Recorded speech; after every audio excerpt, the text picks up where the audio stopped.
This is the Detroit Sports Podcast Network. And we are here with the AVE Top Cat Sales Football Coach of the Week from Belleville High School, and Jermain Crowell. Coach, congrats on the Coach of the Week honor, by the way, first and foremost. And what does an honor like this Coach of the Week honor mean to you? It's an honor that's not, specifically for myself, but something that the whole community, the whole football team, and the entire coaching staff is a part of, and I humbly accept it on those terms. I accept it for everybody. And I know you guys had a great regular season, undefeated until you played in the district championship game against Canton, losing 28-25. So not ending the season on the best terms, but a high-quality regular season still and year overall-wise. And I wanted to ask you, Coach, how would you evaluate the season for your squad at Belleville? Basically, highs and lows. Quality opponents that we faced, two of which between Brighton and Bedford went into overtime. So, it showed me that we had some kids that were going to fight all the way to the end and persevere through some hard times. And just as an overall for the season, I felt like, the seniors did a pretty good job of, matching the best regular season that, Belleville's had in its history. I think we, broke the scoring record, for points scored in the regular season. We accomplished a few things. We fell short on quite a few of our goals, but as a third-year head coach and someone just getting started at building a program, I felt like, it was a step in the right direction. The season was a step in the right direction. We've still got a lot of things to do, both, with the coaching staff, with the returning players, as far as trying to get over the hump and teach those kids how to, win the big games. It's regular season's one thing, but if you really want to be a program in the state of Michigan, you've got to be able to win in the postseason. That's where we're going to put a lot of focus on just finishing. Finishing is all about us. It's about how we execute throughout the week. How we prepare throughout the week, both the coaching staff and the players.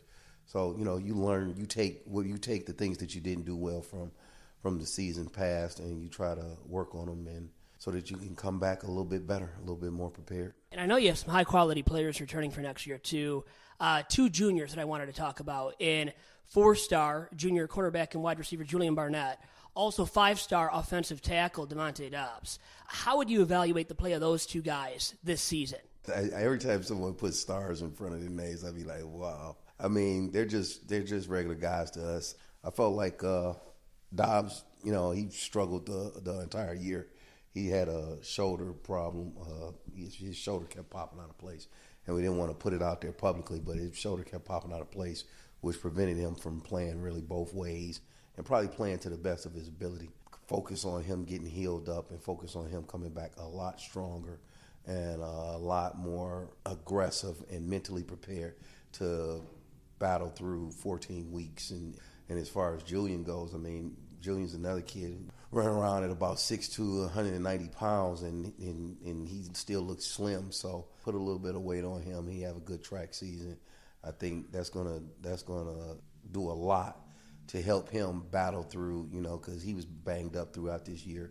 That's going to, being in that weight room and being committed to the track is going to do a lot to help us, try to accomplish some of our goals of advancing through the postseason. So really quick, you're a man that doesn't really care about those stars. None of those stars helped us against Canton, who had not a player with a star. So at the end of the day, it's really about, like in high school football, it's really about, it being a team sport. Canton came out there.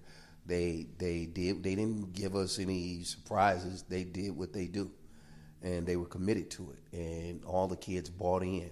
And the reason we lost is because they were a better team than we were. We've got a bunch of talented individual players that a lot of colleges come after, but that doesn't mean that we're a team. So a lot of what we're doing in the off season and what we're focusing on is not so much the individual accolades. Our kids get gangs of individual accolades. I'm worried about what does the team do? How do we do well? How do we bond and mesh as a team? What do we do as a team when things get tough? What do we do as a team when we're lacking some leadership and some mentorship? What do we do as a team? Everything is about the team now. It's not about the individuals. So the team never gets stars. Only the individuals get stars. So, no, I'm not a star guy. You're a team guy, team effort, team first guy, and that's how coaches, I think, are in general, too, and I know you are that as well, Coach. And now I hate to bring up two other individuals, but I want to bring up two other individuals that were great for you this year and two seniors that were members of the secondary, and Patrick Lupro and Davion Williams, two great players, I know, for your squad at Belleville. What kind of legacies do you believe that they left behind on the football field at Belleville? Well, I think Patrick Lupro might be the most valuable player at Belleville. I mean, I was thinking, I had to send Mick McCabe and the Detroit News stats, and Patrick Lupro has like a stat for just about everything you can have a stat for. I mean, he played quarterback, he played running back, he played slot receiver, he played the outside receiver, he played corner, safety, nickel, and for a time we had him as a wheel linebacker and dime. He also was our punter.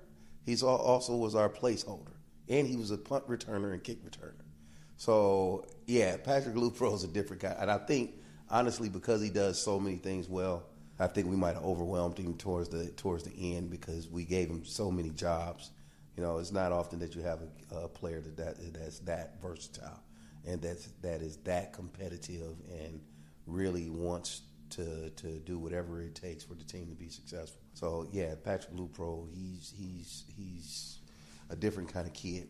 Davion, I think that he's just continuously, improving. You're talking about a kid that was a basketball player, and he just was steady at how he excelled. He just kept getting better and better and better. Towards the end, I started thinking, well, man, maybe we should have played this guy at wide receiver because he's really, really good. Basically, he's been a pleasure. Like he's an exceptional basketball player, but I think on the football end, I think the sky's the limit for him. Another kid played both. He primarily was a defensive player, but made a lot of big plays for us, just throwing the ball up to him and going and making a play. I was talking with the Michigan State coaches, and he might actually go there and play wide receiver. So, we were blessed. Lupro decommitted from Bowling Green earlier this year.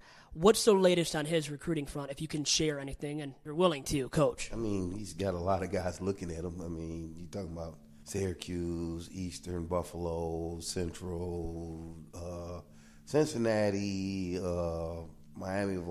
I mean, he's got a lot of people looking at him, Purdue, Missouri. He's got a lot of people looking at him. He's got a lot of options. I think that him and his family is just going to have to sit down after he takes a few visits and figure out what's the best fit for him. What's the best fit. That's what it's all about, best fit. I heard somebody like MSU might be looking at him to play another position. What's the latest on that with Patrick, too, with these colleges looking at him? Like I said, he's about 5'10", 190 pounds. So he's big enough to play running back. But I think people are intrigued by his size-speed combination and the fact that, he's so good in open space as far as like returning kicks, returning punts, and the fact that, you got an emergency punter on hand, emergency quarterback on hand. I mean, he's a MacGyver kind of guy, So, I mean, he's got a lot of guys looking at him. We just got to figure out what's the best situation for him, what's the best fit. He's the definition of a Mr. Do-It-All kind of player, I can tell. If you looked up that in the dictionary, he should be example A. Lupro does it all. And I think he probably could have played on the offensive line if we'd have let him. He's tough enough. He's definitely tough enough. I did experiment with putting him down at some nose guard, but I just didn't want my kid to get hurt. You don't want him to get killed, right? No, but he was a really good wrestler. He's a tough football player. He's a throwback. He will go down easily as one of the best players that you've ever coached in your tenure at Belleville. Yeah, most definitely. Yeah, definitely. He's one of the most aggressive players that I've coached, period. No matter whether it be at Belleville, Cass, Persian, Kettering, Harper Woods, he's one of the most aggressive football players that I've coached. And now, Coach, I read that Belleville has never won a district championship as of yet. What would it mean to win one then next year or in the future at Belleville? What would it mean to the school and to the community? With me is, my expectations are a little bit different. I understand that Belleville has not won a district title, but, I kind of I come from a place where we expect to win district titles. So I would expect that with a more experienced team coming back that will be a little bit better mentally prepared to battle for a few wooden mittens. I don't want to just stop at a district title. I mean, you play the regionals next week, and you play the semis the week after that, and then the state finals the week after that. So, it's a 5-week gauntlet where, win, you move on, you lose, you go home. And I don't want to put a number on it. I don't want to put, well, if we win the district title, well, if you win the district title, then why can't you win the regional title? Win the regional title, why can't you win the semis? You win the semis, why can't you just win it all? So, we just going to always keep shooting for the stars, and wherever we land, we land. But I would expect us to be able to compete a little bit better this next year coming up. I mean, these are the kids who came in with me. So these are all, Coach Crowell kids. Pretty much, in so many words, it's championship or bust. You guys play for that at Belleville each year, and you have the talent to play for that. So you should expect that, and I know you do, Coach. Yeah, I mean, that's my goals. Whenever if you ever come and just take a look at the team goals, it's state championship. We want to win our conference. We want to win our district. Want to win our regional. But at the end of the day, if you win all of those things, then that puts you in position to win the state title. I mean, programs are measured by state titles. So if we want to be a program that's considered one of the best programs or the better programs in the state of Michigan, you can't go sit at a table with Catholic Central, Orchard Lake St. Mary's, Detroit Cass Tech, Detroit Martin Luther King, Detroit DePores. You can't sit at the table with those guys, Farmington Hills, Harrison, Muskegon. You can't sit at the table with them unless you've got a title. So and with most of those, you need multiples. So we just want to keep doing our part and trying to be a part of that big table. We want to go sit at the big boy table.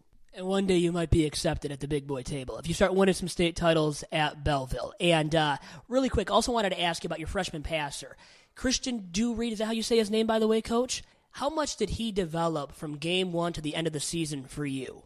Well, I think we opened up the season at Michigan, and it was kind of awkward because, our center, our projected starting center, got hurt 2 days before the game. We had to call up another lineman we bypassed the JV team and went straight to the freshman team where we had a really aggressive guy that was really smart down there. And all the coaches vouched for and said, he would probably be the best guy to come play center. So we started a freshman center with a freshman quarterback at the University of Michigan in the Big House, the Big House opener, and the guys only had like a day of practicing together. Like the kid, our starter got hurt on Wednesday. We called the freshman Wallace up on Thursday. So all they got to do was work together for pregame, which was a lot to ask from two freshmen. And I think that, we had like 30 some odd penalties. Okay. But I wasn't surprised because I knew that, we had went through a situation where, we had just brought up a freshman center and we had a freshman quarterback. So we had a lot of offsides, a lot of miscommunication. So, after week one, I think that the only place he could go was up, but he developed. The main thing with him is his maturity. I mean, he's got great arm talent. When he's patient, he makes reads when he's patient.